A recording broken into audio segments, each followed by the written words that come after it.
Alright everyone, welcome back to another episode of Meta Recap for the major updates during Lostham and Ashemar's banner.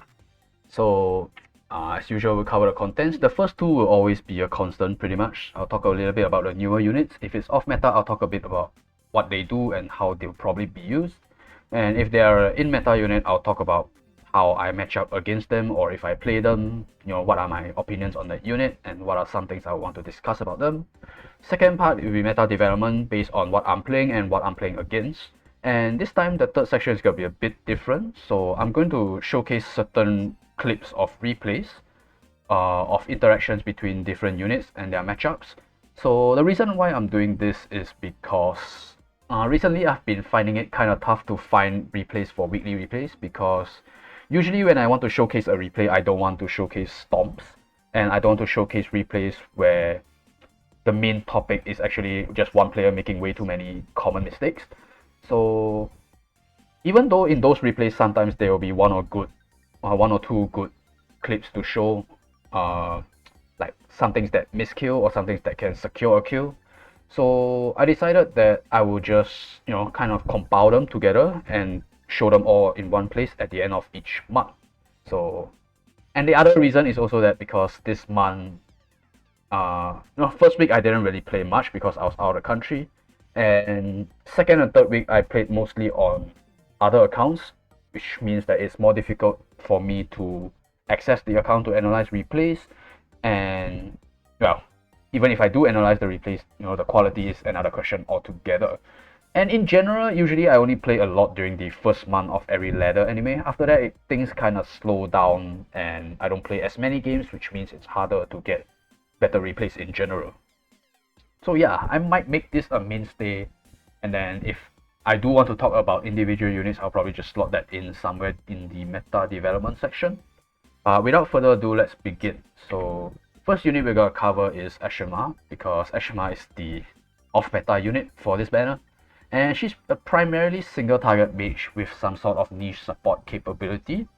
And that support capability comes in the form of a talent, which basically grants an ally a 15% stats command.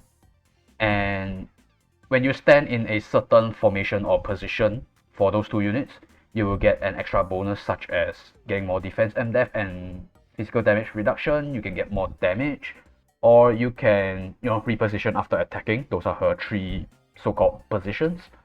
And that tile kind of looks like a DDR arcade machine. So yeah, she's mostly single target. I think she has like Fireball, Free Strike, a 3C single target, and she has some AoE. I think it's Demolish and Frost Breath, Frost Dragon Breath, but those are kind of trash AoEs, if I may say so. So because her talent requires at least her dance partner or her ally to stand near her, it will make sense to think that she's more of a tank push unit.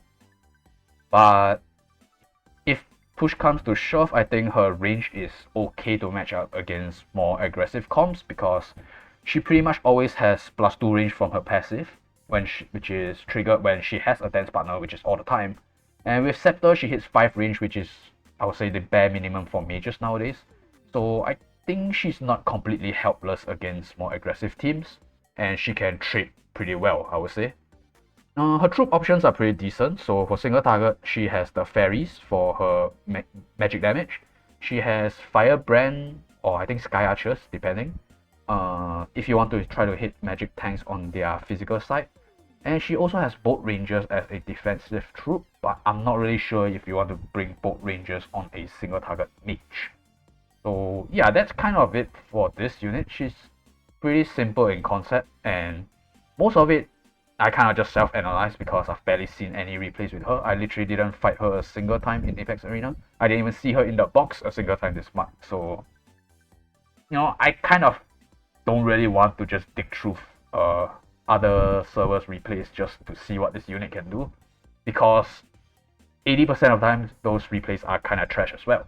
So yeah, that's just going off based on what I can tell, based on her skills and talents in game. And with that, we'll move on to Lostham, which is the major unit for this update. And with the way this guy is moving across the map, certain maps, you would think that he's being isekai from the Attack on Titan universe.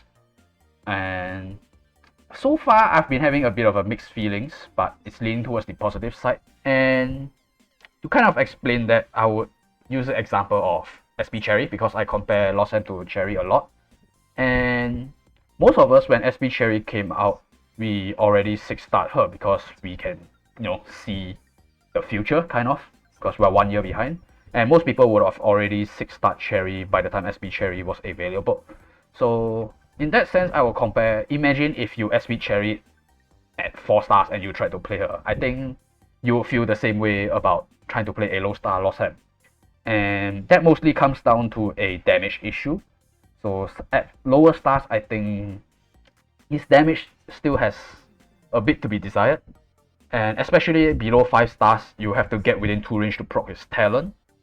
And before 6 stars, you will have a longer cooldown of being able to re-engage after retreating. So those two factors combined, I think, makes him a bit trickier to use at lower stars. But make no mistake, his mobility on certain maps is very oppressive, and even though his damage might be a bit lacking in certain matchups, I think it does show a glimpse of how oppressive he can be at his max potential. And the first point I want to discuss about Lostham is his choice of accessory. So during my build video, I kind of advocated for Twilight Star as opposed to, any other attack accessory. And I'm kind of questioning this at the moment, but I say questioning because Lostham overall as a unit is kind of difficult to get data on him within the first month because my own Lostham is low stars, so it's not at its full potential yet, so I will have to re-evaluate it at higher stars. And Lostham is just a very high ban priority unit at the moment in Apex Arena, so it's also difficult to see it on the opponent's side unless you're willing to pay MMR to see what Lostham can do. So that being said, the main reason why I'm questioning Twilight Star on Lostham is mainly because of Dark Elf snipers as a troop option. So, but you might be questioning, so Lostham with a generic attack accessory with Dark Elf sniper, does it actually do more damage than Twilight Star with Sensi mercenaries? Maybe, maybe not. I didn't test extensively the difference between these two builds. But the main reason you want to consider Dark Elf actually is because of the fact that you can use your Ignore Guard at 3 range, which makes positioning easier. It's easier to retreat to a safe tile, and you don't always have to commit 2 range in Ignore Guard. So that's actually the main reason why you want to consider the difference between Twilight Star and non-Twilight Star. It depends on what role Lostham plays in your box, your draft style, what you tend to draft against. So if you tend to give tanks a lot and you tend to want to play assassins and you try to trade key units, you might want to consider not running Twilight Star because being able to snipe and also being better at retreating would make Lostham a much more valuable asset in this kind of matchups.